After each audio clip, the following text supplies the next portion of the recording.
بالله من الشيطان الرجيم بسم الله الرحمن الرحيم قد نرى تقلب وجهك في السماء فلنولينك قبلة ترضاها فول وجهك شطر المسجد الحرام وحيث ما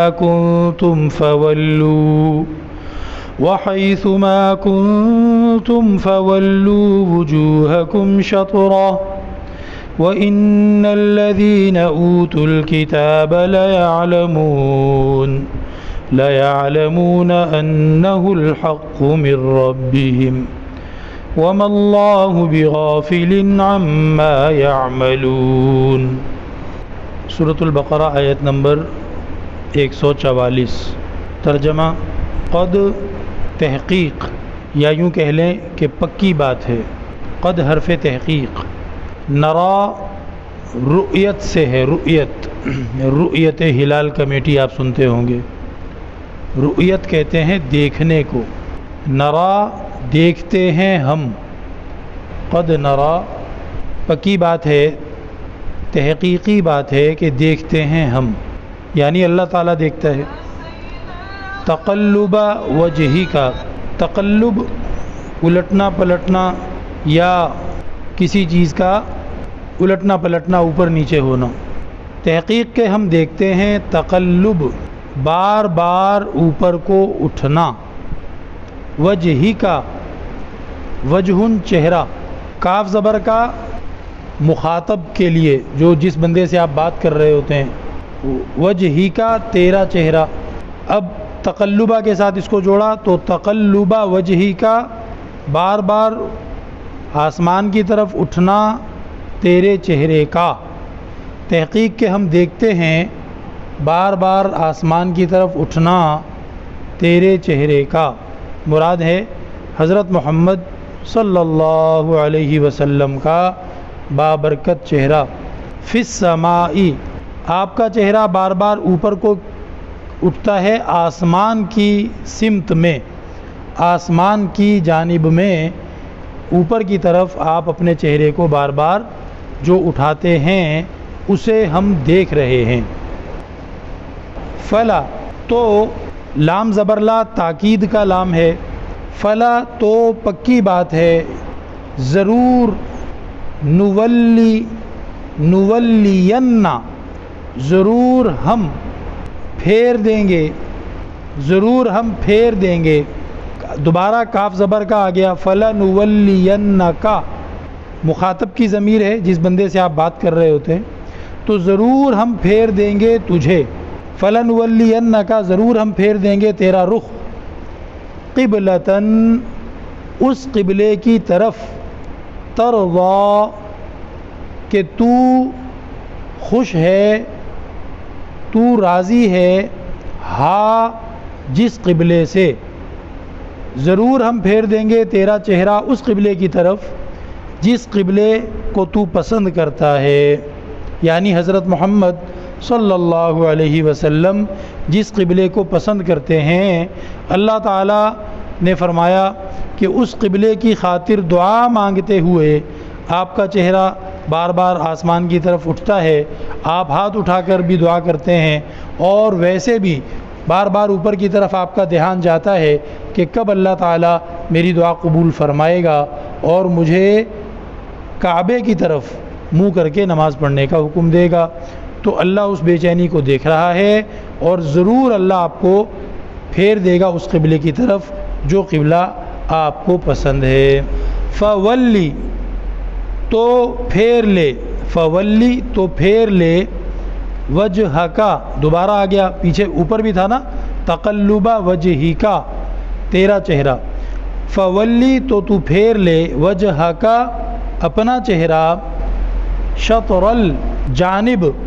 ایک حصے کی طرف، مسجد الحرام، مسجد حرام کے ایک حصے کی طرف، یعنی جس حصے میں کعبہ ہے مسجد کے، اس حصے کی طرف منہ کر لو، کعبے کی طرف۔ فولی تو پھیر لے، وجہ کا، اپنے چہرے کو، شطر المسجد الحرام، طرف مسجد حرام کے، اور کا مطلب ہے اور، حیثو جہاں بھی، حیثو جہاں، ما جہاں بھی، حیثو ما جہاں بھی، کنتم اے ایمان والو تم ہوتے ہو، جہاں بھی تم ہو دنیا میں، فولو تو تم سب کے سب پھیر لیا کرنا اپنا چہرہ، وجوہکم اپنا اپنا چہرہ، وجوہ وجہن کی جمع، وجہن ایک چہرہ، وجوہن بہت سارے چہرے، جب لوگ زیادہ تو ہر بندے کا ایک ایک چہرہ، چہرے بھی زیادہ ہو گئے، فولو تو تم سارے پھیر لیا کرو، وجوہکم اپنے اپنے چہرے، شطرہ اسی کی طرف، یعنی مسجد حرام کی طرف، خانہ کعبہ کی طرف۔ اب یہ بڑی آزمائش کی بات ہوتی ہے،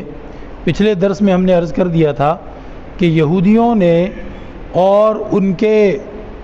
جو زیر اثر یا ان کے جو دوست منافق تھے،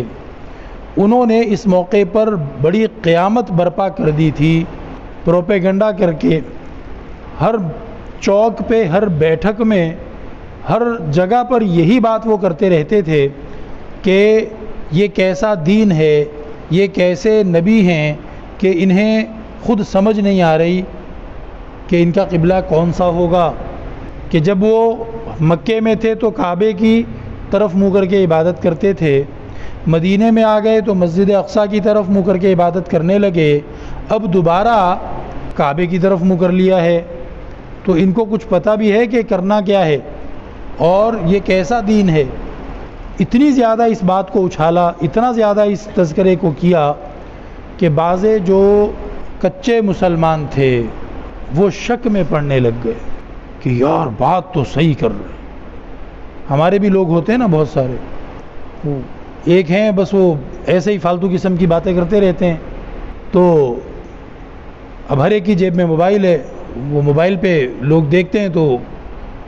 ایک صاحب نے مجھے کہا کہ ان کی باتیں سننا کیوں غلط ہے، باتیں تو وہ صحیح کر رہے ہوتے ہیں، باتیں تو وہ، ابھی تجھے کیا پتہ صحیح کیا ہے غلط کیا ہے؟ جس نے دین کا علم حاصل ہی نہیں کیا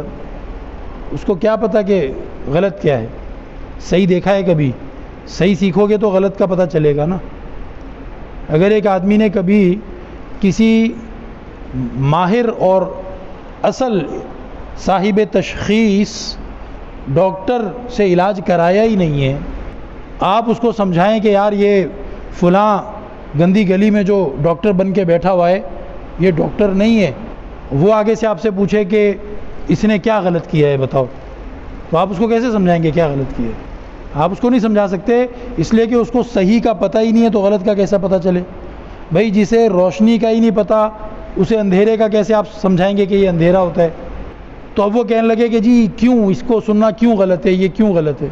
میں آپ کو کیسے یہاں بیٹھے بیٹھے 2 منٹ میں سمجھا دوں کہ کیوں غلط ہے؟ اسی طرح مدینے میں تھا، جو ایسے مسلمان تھے کہ جن کا ایمان مضبوط نہیں تھا، یا تو ابھی ابھی مسلمان ہوئے تھے، یا نبی کریم علیہ السلام کی خدمت میں وقت نہیں گزار پائے تھے، ٹھیک ہے مسلمان تو ہوئے لیکن نبی پاک علیہ السلام کی صحبت اور تعلیمات سے فائدہ نہیں اٹھایا، یا بعض ایسے بدبخت بھی تھے جو ہر وقت پاس رہتے تھے لیکن دل میں ادب نہیں تھا، دل میں احترام نہیں تھا۔ حضرت نوح علیہ السلام کا بیٹا گودوں کھلایا ہوا اور جناب ساتھ رکھ کے پالا ہوا، لیکن جب دل میں اس بات کا ادب نہیں ہے، قدر نہیں ہے کہ یہ اللہ کے نبی ہیں، تو ایمان نصیب نہیں ہوا۔ تو بعض ایسے بھی ہوتے ہیں، بھائی دیکھنے کو آپ دیکھیں گے کہ ہر وقت فلاں حضرت جی کے ساتھ یہ چپکا رہتا ہے، فلاں عالم صاحب کی خدمت میں رہتا ہے، فلاں مفتی صاحب کے آگے پیچھے گھومتا رہتا ہے، لیکن اس شیطان کے دل میں نہ عزت ہے نہ قدر ہے، وہ تو محروم ہے۔ اللہ رب العزت نہ میرا محتاج ہے نہ تیرا محتاج ہے، کسی کا بھی محتاج نہیں ہے، جس میں طلب ہوگی، قدر ہوگی، ادب ہوگا، اللہ تعالیٰ اس کو عطا فرمائے گا۔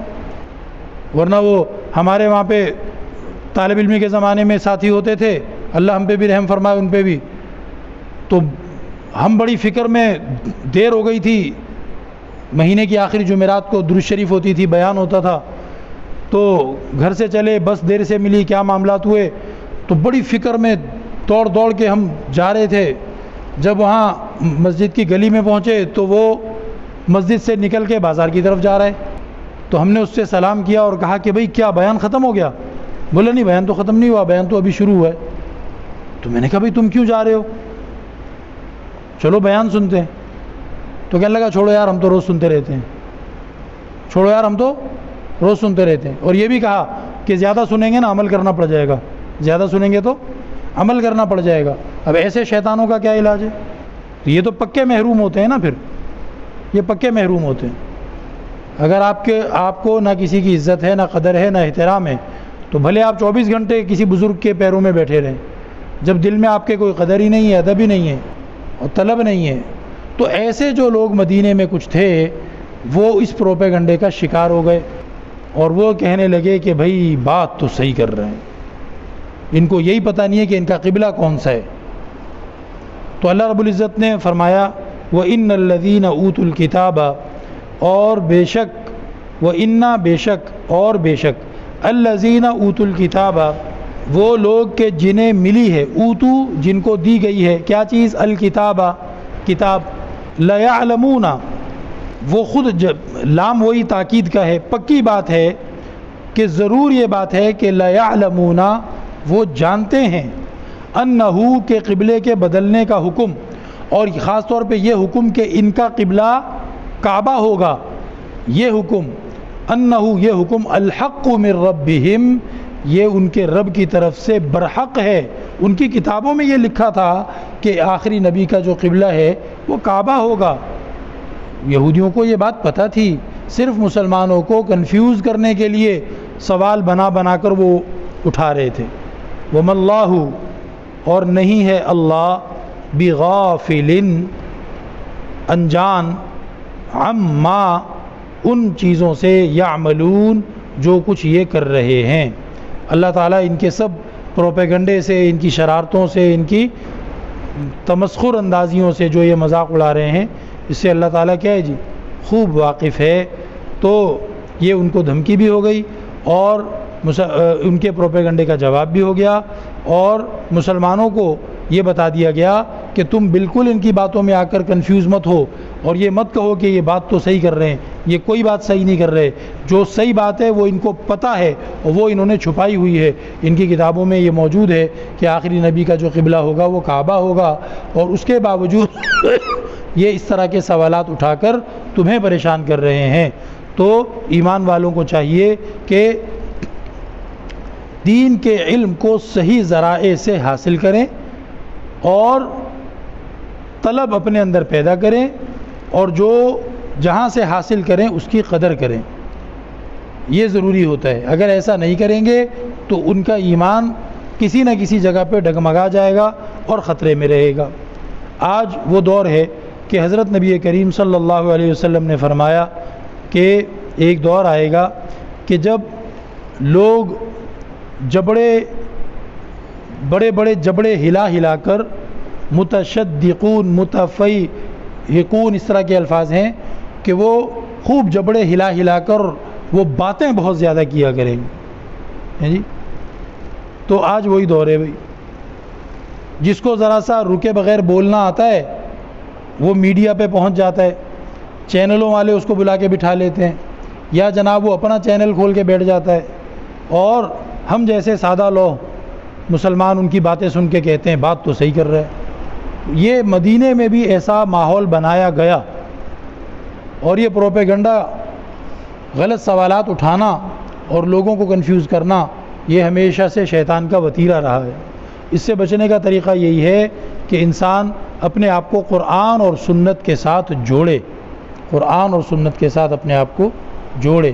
نبی کریم علیہ السلام کی سنتوں کی اتباع ہو، اور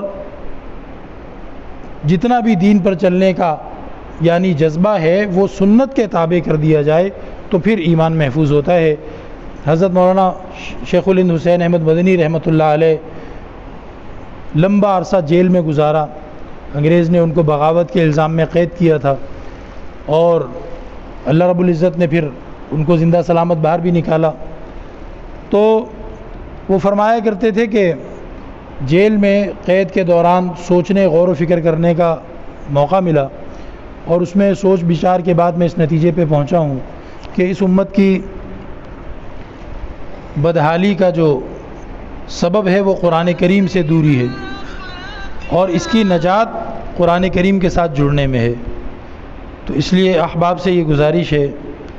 کہ یہ درس قرآن کی جو ترتیب ہے اس میں کوشش فرمائیں اور دعا بھی کریں. اللہ تعالی